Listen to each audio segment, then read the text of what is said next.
working in the salon is not competition practice. You have to set aside time and actually practice exactly how it's going to be in the competition. What's up, nail nerds? Welcome to Nail Nerds Unite, the podcast for quirky and artistic nail techs who love what they do and love making money doing it. Join us as we dive into everything about working in and out of the chair in your business. From choosing the right products to navigating the ins and outs of entrepreneurship, we've got you covered. So grab a coffee and a snack, because it might be the only time you have to eat today. And join our vibrant community as we share stories, offer advice, and support one another on our journey to success. I'm your host, Jessica Safransky, and this is Nail Nerds Unite.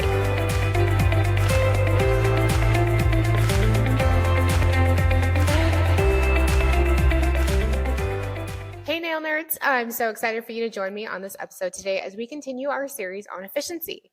I have a special guest on the show with me today. Guin Deadman is a 29-year nail veteran from Grand Junction in beautiful Colorado. She's been a salon owner for 21 years and has a great deal of experience on competing and in nail competitions, and is the 2019 Nailpro Cup Champion. Guin is also an international educator for Le Chat. Guin, thank you so much for joining me today. Thank you so much for inviting me, Jessica. I'm very excited to share some information about timed competitions. Because with COVID and everything, everybody got into doing online competitions and got out of the timed competitions, but those are coming back. Yes, that's awesome. Awesome. So I just want you to start with telling everybody just a little bit about yourself and your particular journey in the nail industry, kind of how you started doing nails, and just your history as it's evolved. Okay. So I have a full cosmetology license, and I started a long time ago working in a salon. I did a little bit of hair, but I specialized in nails, and I got to the point where I just do nails. And then after about 7 years in the salon, I bought my own salon, and I've owned my own salon since then.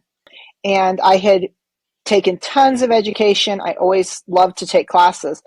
And even lots of times I'd take a class and the educator was just okay. And so I really decided that I wanted to be an educator. I felt like I could do a better job than some of the educators for classes I took. So I started applying with companies to be an educator, and I kept getting turned down because I didn't live in a big city. I lived in a small town, and I went to a couple of big shows. I went to a show I went to the Nail Tech networking event in Gatlinburg in 2011. Mm-hmm. And I also then went to the show in Las Vegas in 2012. That's and a big one. Yeah, what I noticed was like all of the big educators for the big companies had kind of got their start in nail competitions. Okay. And I had always followed the nail competitions, and I had tried a little bit when I was first starting out. They had some competitions like in Denver and stuff that I did, but there was never anything close. But I was at a point in my career where I was able to go ahead and travel a little bit to do these competitions. And so I decided, okay, if I need to make myself like more desirable to these companies, because like I said, I would apply and they'd be like, well, you're in a small town in the middle of nowhere. Why should we hire you when we can hire this girl that lives in the big city? Right. So I took some competition classes, and then I started competing. And after I made some connections and was invited to compete on the team for a company called New Bar. And we went for the 2013-2014 competition year for the Nailpro Cup. And we actually ended up winning the team cup that year. Wow, that's awesome. Yeah, it was very cool. And so I got a lot of experience in the timed competitions right off the bat, because when you're competing with the way the Nailpro Cup used to be, it was like 6 different shows, and you had to, your score in each competition was your cumulative points, and those added up through the whole season. So you had to compete in every single competition. That's a big commitment. Yeah, there was as many, like at the Las Vegas show, which was usually the finale, there was like 12 competitions in hand in and turn in on site. So it was a lot of work. Yeah, that sounds like it. Wow, that's really crazy. So, okay, talk me through a little bit about how you prepared for that very first competition. So, especially for the very first competition, I had taken a couple of competition classes from seasoned competitors to learn how to do, because competition nails are not exactly the same as salon nails. They're similar, but they're like a perfected version. But you have a very tight time frame, and every category has its own time frame. And each competition organization, like Nail Pro versus Nail Olympia or some of the other ones, have different categories and different competitions and different times and different requirements. So what you have to do is you have to read the rules for the competition that you're going to enter, so you know what's expected and what they want, what kind of nails you're supposed to create. And then you have to practice. And working in the salon is not competition practice. You have to set aside time, Right. and actually practice exactly how it's going to be in the competition. Because like the soak off gel competition, which, Maybe I'm just butting in a little early, but what, like, how much time did you find yourself setting aside to devote to strictly preparing for the competition?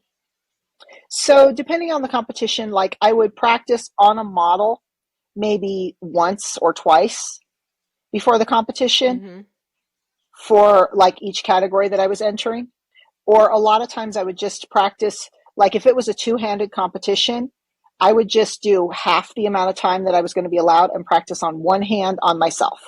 Or if it was just like a one-handed competition, instead of Mm-hmm. taking that was a 2-hour time frame like the stiletto competition, I would say I would do 3 nails on Right. myself Just break it down. in like an hour and stuff like that. So yeah, just break it down to where you maybe don't have to set aside an entire day, but you're still practicing to get your time down, because you need to know, like, when the time is at halfway, how much time do I still need to be able to finish? Yeah. But you don't want to like get so like just rush so fast that you're done with like 15 minutes extra, because never in the years that I competed or in judging since then have I ever seen somebody finish early and win. Oh, that's kind of a big thing to notice. Yeah, because I mean, like Yeah, if it's you not a finish race. early, like that could be time where you could go back and perfect things. So yeah, mhm. Exactly. You've and there's nobody ever finishes early with a 100-point Yeah, score. I mean, you should use every single second that you have and try to, but you can't. One thing that I would find myself doing sometimes if something wasn't cooperating, like with my product application, you know how sometimes you'll get a nail that just isn't cooperating and you'll sit there and you'll mess with it longer than you yeah, usually do. Especially in competition, you have to just stop yourself. You have to be like, no, it's as good as it's going to yeah, get. Move on.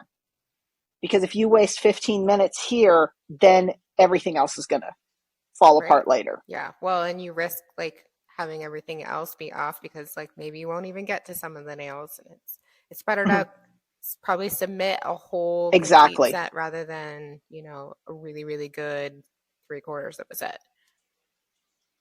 Yeah. 3 nails.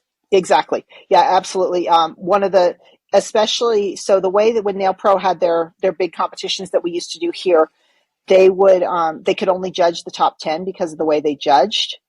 So the judges literally would go through and look at all of the entries if there was more than 10 and eliminate the ones that weren't, and if there was a set of 4 instead of 5, that one would be gone without even getting looked at. Oof, And those other 4 could have been perfect. man, that's crazy. So Yeah. stuff like that you had to take into account Hmm. too. Yeah. But even in Olympia, where they are able to judge all of the entrants, if you have a nail missing, that's a huge hit in points. So even if your other 4 or 9 nails are perfect, there's no way you're going to place, because you're going to lose so many points for having one nail missing. Wow. I guess it's harsh for a reason, right? They expect the best of the best. So Mm-hmm. yeah, Yeah. that's so crazy. Gosh, I couldn't imagine like sort of like that sinking disappointment of like you run out of time and you only have 4 nails done. That would be insane. Yeah, Yeah. exactly.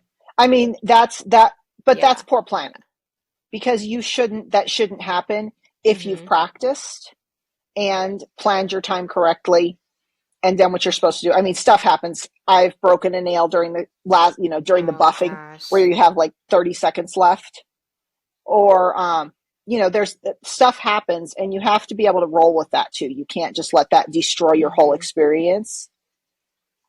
And, or it's always cold in those competition arenas. So if you're using acrylic, sometimes it doesn't set up as fast Yeah. as you're used to. So you have to be prepared for that. Yep. I think a lot of people, uh, and I talked about this in an episode that it should have already been published by the time this one gets published. But that's something I talk about is how Mhm. temperature plays a huge role in like the efficiency of your products, because some definitely take longer to set at different Yeah. temperatures. So yeah, I don't think a lot of people think about that. Well, and even in Mm-hmm. the salon, yeah, even in the salon, if you're, you work with a bunch of hairdressers that think it needs to be 60 degrees Yep. in the salon all day because they're up running around and they're hot, then, and your Yeah. product isn't going to set.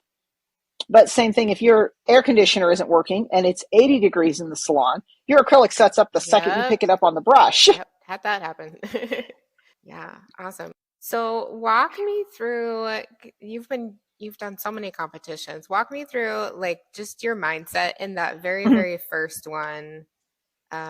What what was going through your head that first competition? So, like I said, I had practiced a lot, and I knew. I mean, I had taken classes, so I had lots of tips as to, make sure you've got your table set up exactly the way you want it, so that you know where everything is, because you don't have time to be looking for anything, and so you want it to be very organized. But and I had actually Holly Skippers from Yeah. CND, formerly with CND, was my very first model for my very Oh, first wow. hands-on competition, which was a soak-off gel competition. And so that was really nice because I don't know if you've met her, but she's just a lovely person and she's so sweet and so calm. And so that helped because I was like a ball of nerves. I literally felt Oh like my my body was gosh. vibrating, and it was the craziest feeling. But you get all set up and you can't touch your model until they say go. And so as soon as they say go, you grab your model and you start working. Oh gosh.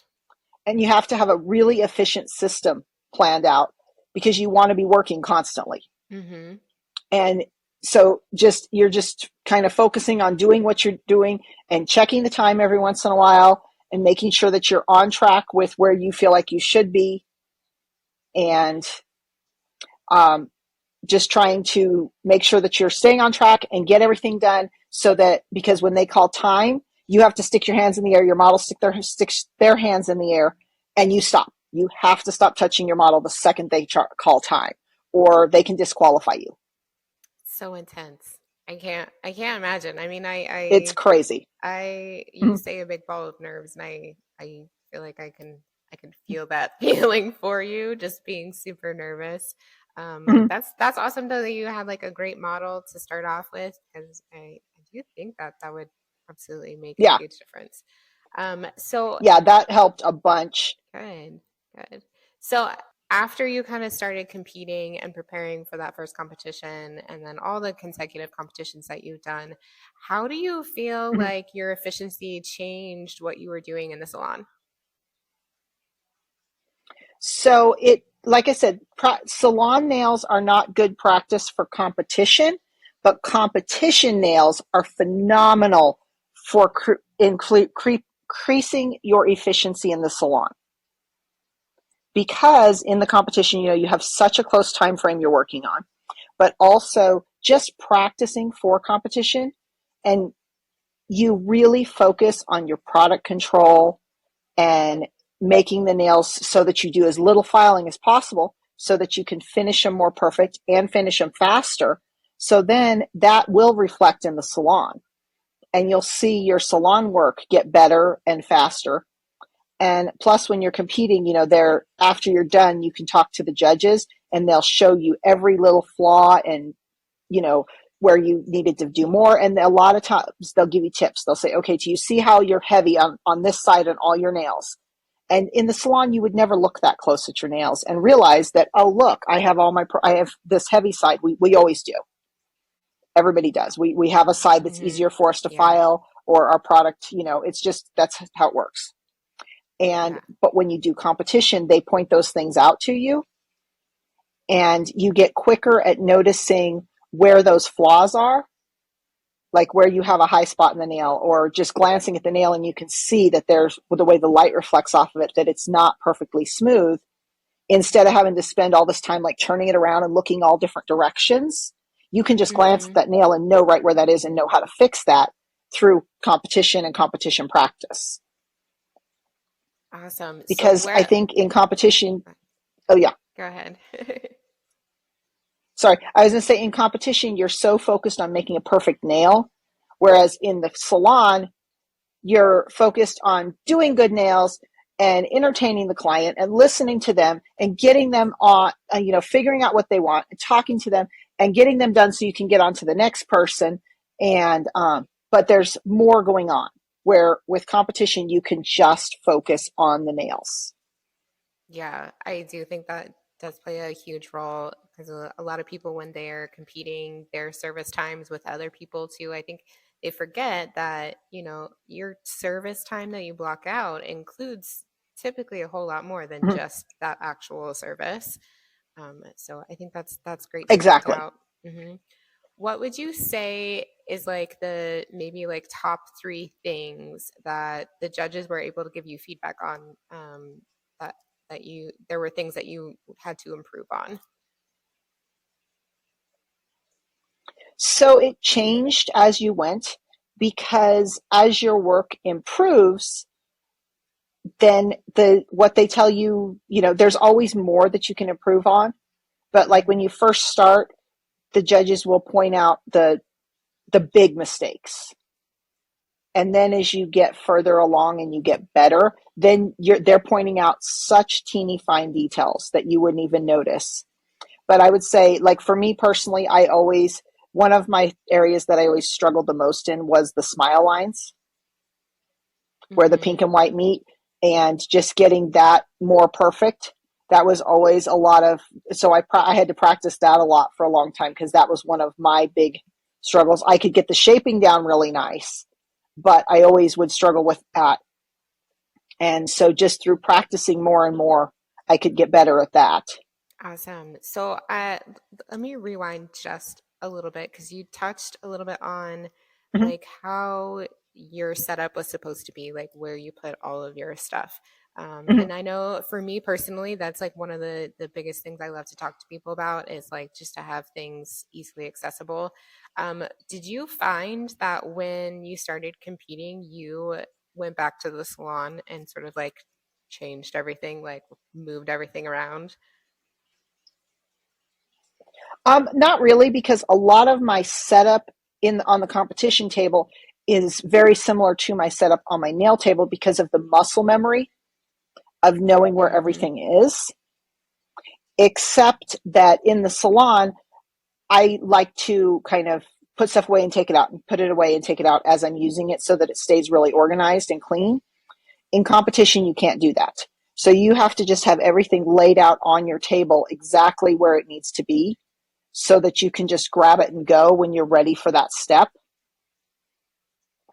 But I definitely would try to organize, like if it was something that was always on my work table on my left hand side, it went on my left hand side on the, um, I'm left handed, by the way, on the competition table.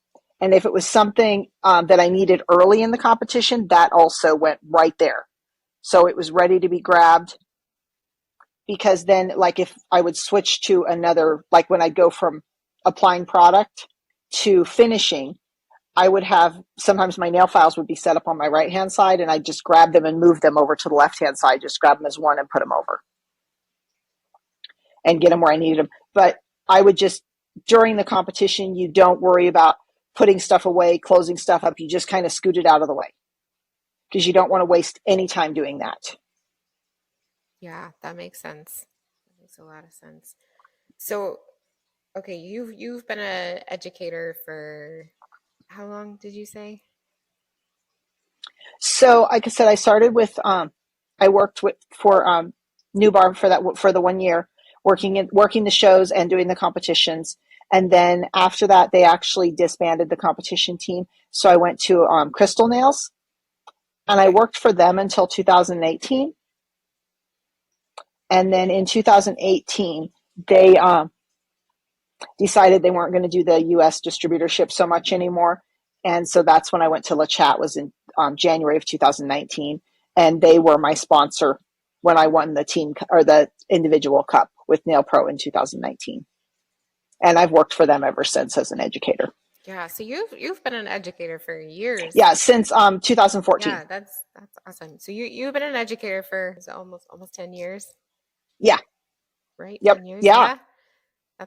That's quite some time. So how do you feel like your experience competing and everything like that has aided you in being an educator? Well, again, like when you compete, then while you're working, you can see mistakes. But then when you talk to the judges afterwards, and they point out everything, but they also tell you how to correct that.